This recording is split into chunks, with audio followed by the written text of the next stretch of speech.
La note politique de ce journal revient sur les conclusions du dialogue national. S'il y a un point sur lequel tous les acteurs se sont mis d'accord, c'est bien la pléthore de partis politiques au Sénégal. Plus de 300 pour un pays de 18 millions d'habitants et ce n'est pas sans conséquence bien sûr sur les dépenses du Trésor public. Le dossier du jour est réalisé par Ibrahim Adong. Ils poussent comme des champignons. Un éventail de partis politiques dont la plupart n'existent que de nom. Les statistiques renseignent sur l'existence de plus de 300 formations politiques, 386 pour être précis.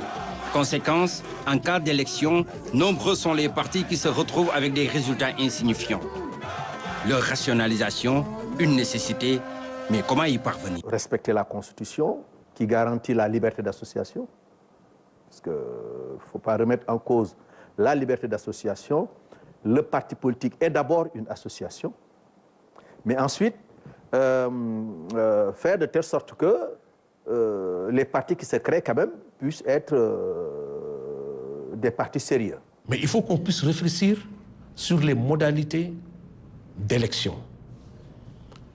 C'est-à-dire que quels sont les mécanismes contraignants, impactants, sur lesquels on doit activer pour qu'il y ait donc des candidats sérieux, crédibles, qui peuvent concourir au suffrage universel. Un sérieux et une crédibilité qui font défaut. Le toilettage de l'écosystème s'impose donc, et pour cela, des mécanismes ne manquent pas. Le mécanisme central devrait être articulé autour de l'arbitrage du peuple. Et cet arbitrage n'est possible qu'à travers une élection. À l'issue d'une élection, si vous n'avez pas un certain pourcentage de résultats, eh bien, de fait, vous êtes exclu. C'est dans cette dynamique que le parrainage a été institué, mais qui semble, hélas, atteindre ses limites. Le parrainage était un outil, mais le parrainage pose des difficultés pratiques sur lesquelles il faut travailler. Je pense qu'il y a énormément de propositions. Si on améliore ce système-là, ça devient un système de filtre. On peut avoir des centaines de partis, mais au sommet, avoir 2, 3, 4, 5 partis. C'est une question d'organisation, de classification et de catégorisation. Vous avez la Fédération de football du Sénégal, qui va bientôt se réunir, mais qui est composée de plusieurs catégories. Mais tout le monde ne joue pas le championnat national. La révision constitutionnelle de 2016 avait pourtant permis de prendre en compte beaucoup de paramètres.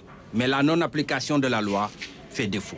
Organiser la programmation et ce qui est attendu des partis politiques. Par exemple, la citoyenneté. Sur quoi? Sur beaucoup de choses.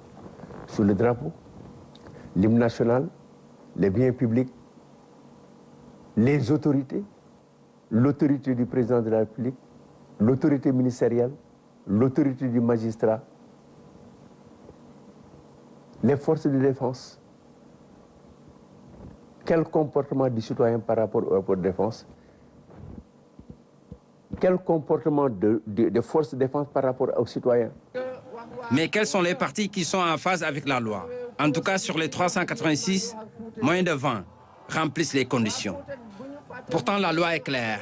Chaque parti doit déposer son état financier chaque année auprès du ministère de l'Intérieur. Depuis que le PASTEF existe, les états financiers de PASTEF sont déposés au ministère de l'Intérieur chaque année. La règle qui veut que les partis politiques ne soient pas financés par l'extérieur est une règle de sécurité publique, de sécurité nationale. Il ne faudrait pas que des étrangers intentionnés par de mauvaises actions soient amenés à passer par des Sénégalais qui sont financés pour déstabiliser l'État. Si l'État ne finance pas les partis politiques, l'État ne pourra pas contrôler les financements acquis par les partis politiques. Par contre, si on vous verse de l'argent public, la Cour des comptes ou d'autres structures de contrôle de l'État pourraient vérifier l'utilisation de ces fonds-là.